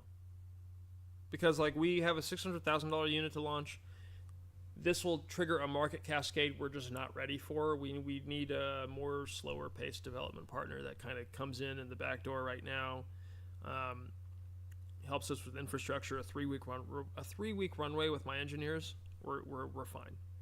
I got everything stacked already. I got every single thing planned already. It's just execution. It's just this. It's just this. They're gonna have the easiest time. They're gonna wonder why I didn't have AI do it. That's really what they're gonna wonder. And I'm saying because what is the point of raising money to build the container if I'm not gonna hire you guys? What? And also, I don't want to have AI build infrastructure things where I don't know what the code is, and there might be vulnerabilities that the AI, even the vetting, like I might vet it through 6 different AI systems, it might not perceive the vulnerability that my friend Ethan can perceive in 5 seconds. And that's actually been true so many times that it's scary. And every engineer will tell you that. And I swear to God that's leveraged optics in the output. Because opinion is intersecting, you guys call them hallucinations. I'm saying it's literally leveraged output. It's a mathematical regurgitate of opinion.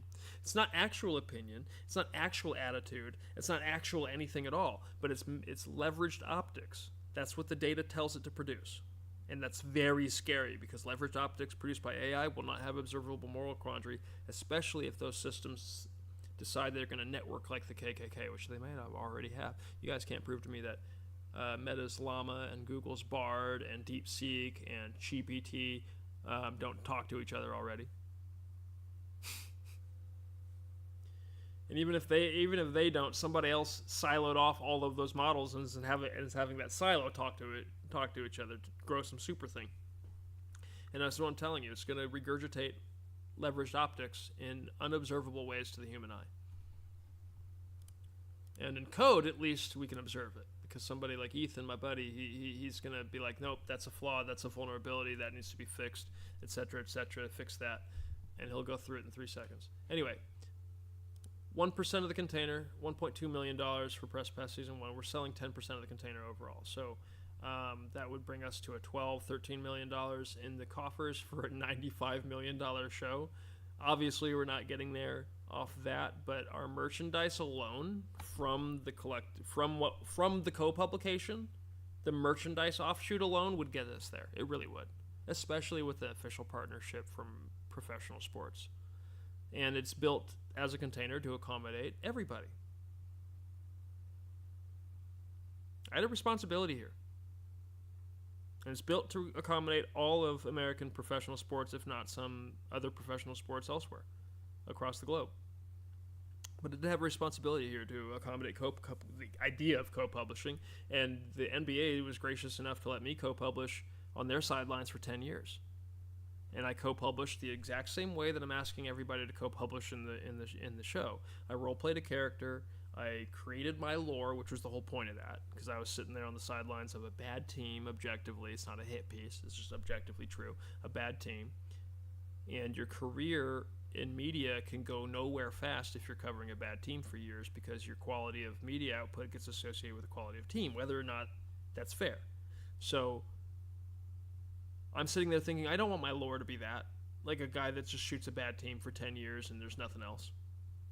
Like how many of those are there, right? Like we're all co-publishers of the experience for fans, and that's meaningful no matter who you are, no matter how short or long your time has been in the media craft. You are co-publishing the experience for fans. Celebrate that. I want the popcorn vendors going home at night proud as hell because they're co-publishing the NBA experience for fans. And the NBA needs to celebrate this. All of professional sports needs to celebrate the co-publishers of the experience, because that's what we're doing.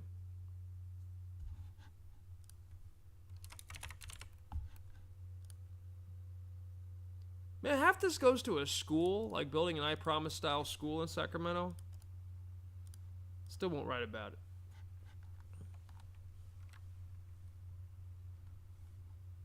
Thousands of people. It just takes one of the wealthy ones to be like, fuck this. What are we doing? No, I'm not going along with the rest of you. What?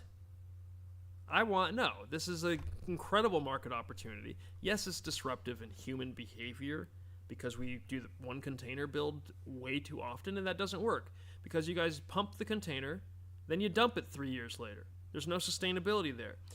And what ends up happening is 5 to 10% of the risk takers get most of the benefit while the rest of them get burned. They get liquidated. It's the same thing as a meme coin. So if you just want every intellectual property out there to be a meme coin, that's where we're headed. If we're not already there. So let's develop. Can we co-publish? All right. I'm ready. I'm good. I'm healthy. Mostly. I mean, I need some therapy. Definitely need the guts looked at for sure. I need about 6 weeks in Argentina with my boys. I'll write the show.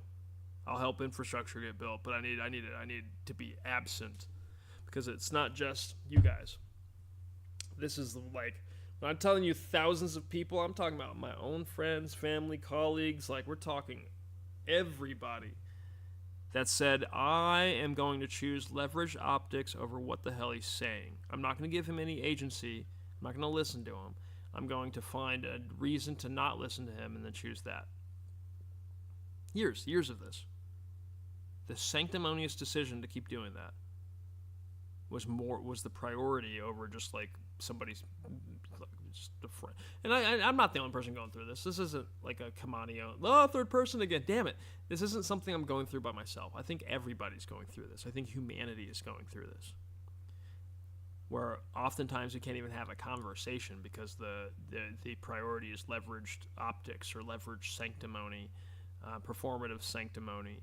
And it gets to the point where it's like, okay, like I saw a group of people protesting a Chevron today on Broadway, like a little franchise Chevron. You know, it's owned by a guy, you know, and they were protesting Chevron, this franchise, because they said Chevron's funding the war in Gaza. And I'm like, okay, this is. I don't know that this saves a single kid in Gaza. I really don't. But for the people out there holding the signs and holding the flags, for them, they get a sense of sanctimony out of it. And that's really what it's about. It's about the performance. Because, you know, if maybe, let's say they do prevent 30, 50, 70, 90 cars from going to that specific franchise's Chevron for the day. Did they save a kid? Or did they just cost that man money? They didn't really hurt Chevron. The gas was already purchased. You know what I'm saying? So it's sad. I don't know. It's sad. It's sad. We're in a sad state of affairs. Sanctimony, leveraged optics.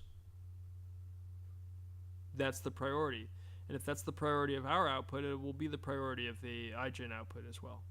And we have to start training against that output. Otherwise, I think it's already here en masse. I'm actually quite scared about that because it's going to be really hard to observe until it's too late.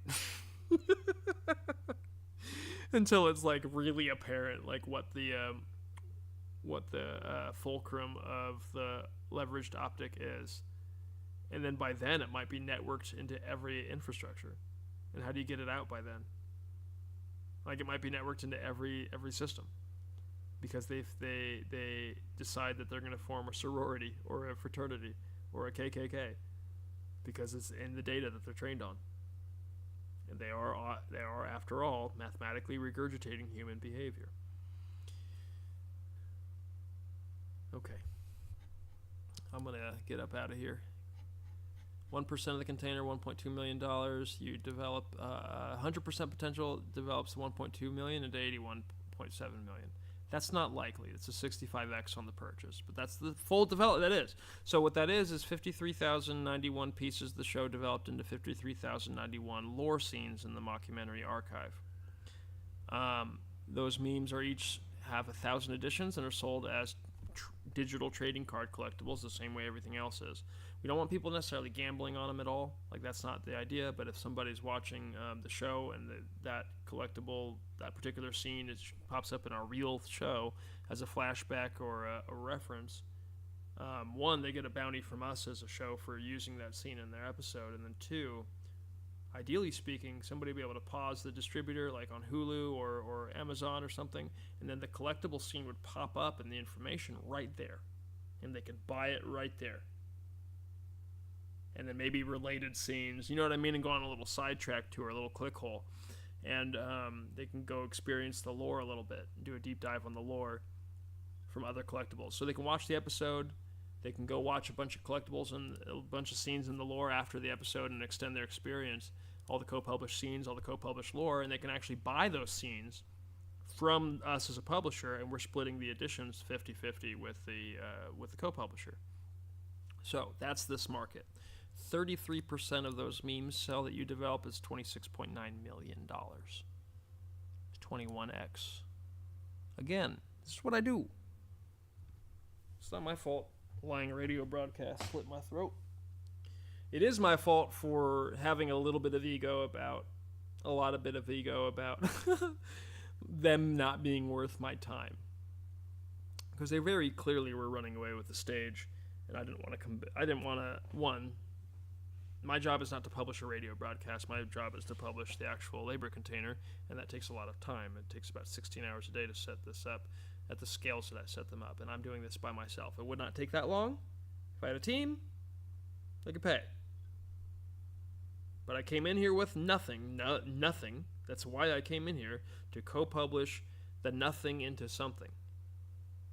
And that opportunity was taken away by a bunch of liars who said that my co-publishing method was illegal, that they needed to make changes to it from the radio broadcast, and that they were the architects of my method. Now they've led the market, defrauded people for years, and to this day they're pretending that me telling the truth about the way that they manipulate the market is somehow social engineering, for one, and then two, I hate that they're intersections. For example, I'm asexual, right? I'm gray asexual, so 90% of the time I'm not interested in sleaze. I don't want y'all smells and juices, nothing. Get away from me. And then occasionally the biology, it just works, and there's a werewolf mode. That's gray asexual. And the werewolf mode triggers can be all sorts of things. It doesn't have to inherently be sleazy even. But there's just like your attractions aren't there, and then sometimes your brain chemistry allows your attractions to be there. I have damaged brain chemistry from my birth conditions. My serotonin and dopamine receptors aren't, they're like fried open or something like that. So they're just, the flow is not effective. And it does allow me to think in a lot of different, I can experience a lot of different thought processes at once. But extracting from that to produce something to communicate to you is like dripping from a faucet. It's very hard for me. It's also why I shoot all over the place and can't stay on a goddamn topic. All right, 21x, 33% on the collectible market from a co-published lore into scenes. You guys don't have to do this. You're facilitating this. Your facility earns 35% agent rate on the publication, so which means your community that's doing the publication in your facility is 65%. So for them, every scene that's produced is this potential. 33% potential on the collectible position is 1,400 times 53,091 scenes produced by your community. 5% potential is 220, which is still a 3.2x on the purchase, which is why this is a great publishing model. Because if all of my EPs come in and each one of them has a 5% market,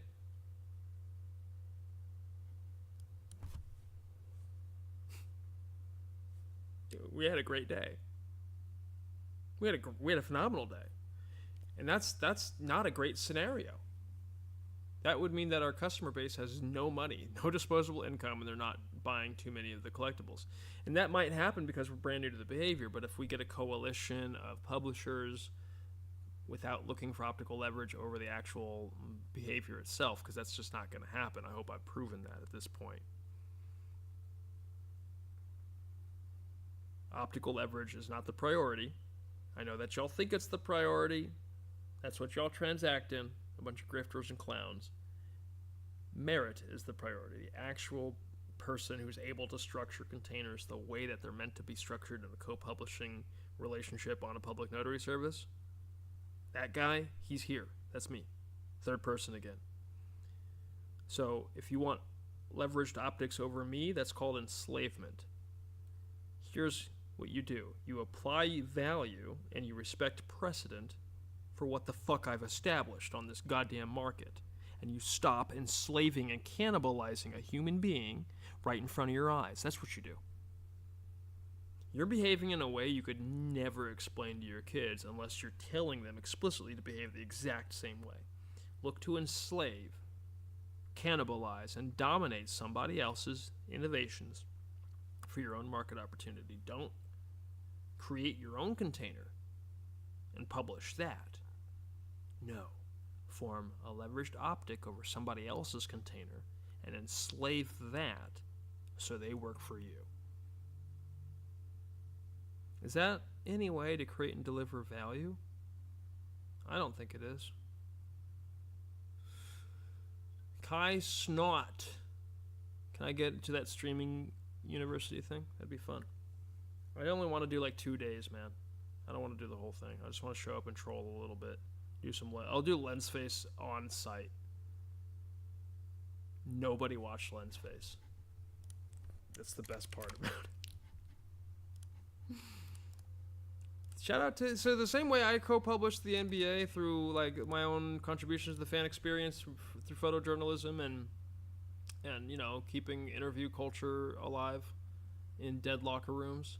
The NBA co-published me by allowing me to create this content series, which wasn't very compelling or good at the time, but I kind of figured it'd be a good time capsule series regardless of if I was able to get the television show off the ground.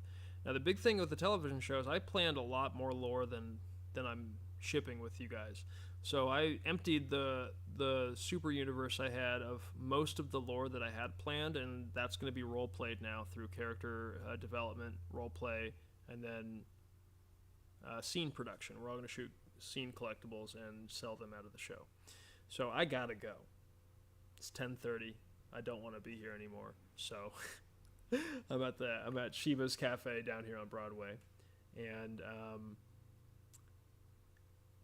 thank y'all for listening. Finally, if you're a Film 3 person, I hate the term. I'm never going to use that term to describe anything that we're doing in co-publishing ever.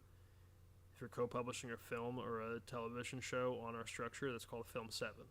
It's the seventh iteration, I should say, of consumer-producer interaction on the market. So that's what Web 3 is. It's the third iteration of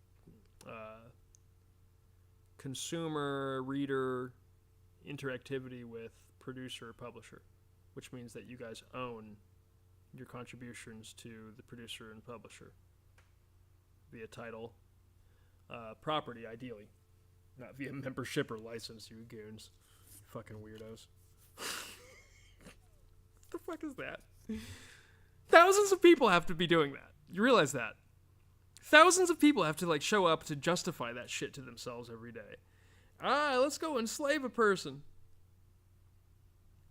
Or you could co-publish the original co-publishing container on my very fair, very inexpensive, affordable terms. Instead of trying to make it seem like it's a affiliate marketing Ponzi. Again, all of this is leveraged optics. I don't care to really put myself against. I really don't. I think a lot of it exists because of my visual appearance, and it's not because of that. If I looked a little different, I think my work would be taken seriously by my colleagues in a different level. That's the real shame of it. That's ultimately the super shame of it. I think outside of Jerry Spivak over at Ring of Fire and Justin Beaupre and those guys who've apparently had my back at a high level since day one, and I did some structure work for them in New York back before I even graduated from stuff. In fact, that was my first high level structure anything, Jerry. And they'll be, if they're still cooking up FX, I would love for them to be our FX house on PressPass. Everything that LMO publishes out of PressPass, and we're reserving our publications out of the franchise for 4 years, like 4-season run on the main series before we do spin-offs. But we'll spin off. We will spin off. And what was interesting about the co-publishing spin-off, we could spin off with like a YouTuber and ABC. We could spin off with like a Kick streamer or Twitch streamer and an NBC. And both of those spin-offs can be in the same co-published world with different siloed downline markets that benefit those publishers and those developers. So let's just co-publish the economy, y'all. All your time, everything that you pour into the container is worthy. It is. It just is. I don't care if you're cleaning the dumpsters. You're the person wearing the hazmat suit in the dumpster scraping the sides. You're doing shit that I can't do. I can't do it literally because my skin will fall off. And then 2, I gag thinking about it. And I literally can't do it. So to me, you're the bravest person in the world. And you're literally pouring yourself into a container. But anyway, whatever brand that you work for, waste management, whether it's a city thing or if it's a private thing, you're pouring your time, your liability, your expertise into that container. That container could render itself as a yearly print. And then you could get your time, liability, and expertise back as titled property, anchoring your compound value from cleaning those dumpsters. Now you're going to do an extra good job because you want to get hired. You want to make sure that your brand gets hired to clean the dumpsters. So you're going to be in there scraping with a toothbrush, with a squeegee, because the more y'all get hired to clean the dumpsters, the more compound value you're getting from your pieces from co-publishing the brand. Now there's pride going into every wipe, because you're not working for anybody, you're working for your compound value. That's what you're working for, and you're co-publishing that brand. Now, the waste management brand, they can sell a downline. They can sell a collaboration to the consumers. Now, they're the cleanest. They have the cleanest streets, the cleanest dumpsters, the cleanest everything. And now they do a merch expansion. They do a little show, a little community YouTube show. Little YouTube shows on the community, you don't need a lot of views to be sustainable. 20,000 views, etc. You know what I mean? Just have to do something fun that we can all contribute to. And now we've contributed. Now we've made an episode of this community show. It doesn't need to be Walking Dead. It doesn't need to be 1.5 million viewers. That's not your responsibility. Your responsibility is just to publish it. Put it out there. If it goes crazy, great. Have the merch line set up so people have a way to appreciate that. If it doesn't go crazy, all right. It exists now, and we all collaborated on it, and it's there, and it might be there. It might go crazy a few years from now. Maybe it'll become like this cult thing down the line, where maybe these people in like Thailand end up discovering it, and it goes crazy there. You have no idea what's going to happen when you publish. You really. And every media producer that's climbed that's achieved any sort of results with publication, you know exactly what I'm talking about. You have no idea. And that goes for you too, Bane Stain. You have no idea what's going to happen when you actually publish your own results. I think you're going to jail, but I think you have no idea what's going to happen when you actually publish your own results. Like when you were nominated for your Academy Award. Did you know that was going to happen when you published your result? Probably not. But it happened, went to your fucking head, and then you became entitled to everybody else's stage time, and you manipulated the market for years, calling yourself the architect of a publishing model that you have nothing to fucking do with. And nobody in my extended family needs to know that Kamani Okira, third person again, is James Earl Jones' grandnephew, one of 70-plus grandnieces, grandnephews. That shouldn't be a thing that comes up, but it had to. Because it needed to be clear to the industry that beyond any trolling that I do actually understand the IP structure of these containers at a high level, and my family has been doing these containers for 97 years. 97 years of institutional family experience. I don't have all of it. I know I have conversations, and I'd love to have more conversations, like to my granduncle Matt. I don't reach out that often because when I do, it's there's nothing, I don't want to bother people. So I just kind of, same with Barry. I don't want to bother people. I do want to check in. Remember me? But I'm not here to be a bit above my britches. But when I say, hey, I have a co-publishing model, I have a co-publishing container, and I want to co-publish my own ideas with the co-publishing model, nobody should try to enslave the model because you don't want to co-publish my ideas and have me get credit for the co-publishing model. That's ridiculous. You can't design reality with false optics and leveraged optics to put somebody else on stage to plagiarize something. And that's what happened. That's what Film 3 is, objectively. Now, we are co-publishing the Container of Labor with an impact puzzle. You write a deed to the container. The container can be a brand, franchise, product, service, experience, distributed asset, set of logistics, etc. Write a deed. The deed establishes that container as a puzzle or a community garden. Hard-capped supply of parcels or pieces, and you go form the supply. And if it's a co-publishing supply, you form the rules and rails of how that supply co-publishes with the markups announced ahead of time, so there's no scheming on markups. It's all in the deed. Once the co-published supply is in that self-publishing position where it's on market, now you just market. There's a lot of suggestions I have for what not to do, but I am not a marketing professional, and I honestly Eric Spivak is the only one that I've met that's ever really, really, really impressed me with some really... Oh, and then there's a guy on LinkedIn that does a lot of really cool installations and stuff. Maciej? Did I have your name right? You're incredible. You know what's cool? Even the marketing efforts, the really big marketing efforts, can be co-published containers and maximized. Think about that. All right, I got to get going. Time for bed. Time to get out of here. All right, y'all. Kai Snot, Streaming University. Let's co-publish an impact puzzle. Write a deed to the container. Establish a supply, hard capped. What the supply does, what each piece does to publish a result. What the developer side does, what the customer-facing side does. If there is no developer side, then it's a decentralized publication. You can still have central rules and rails, like a strict process of how it publishes, but that would mean that there's no central holdings and nobody's earning a central amount of money from the container itself. And a centralized publication, like Let Me Out Productions, Musical Bears is decentralized, Press Pass, etc., there is a central publisher and a central body of labor that is earning compound value from the publication, direct percentage-based compound value if it's net profit from the container, and then direct net profit from specific contributions if it's like a per unit commission or a bounty-based thing or something like that. All right, y'all. Good night. This has been Let Me Out Productions in the top brass down. I can be at Streaming University in 3 days. It'll probably be over by then. I can be at Streaming University tomorrow night.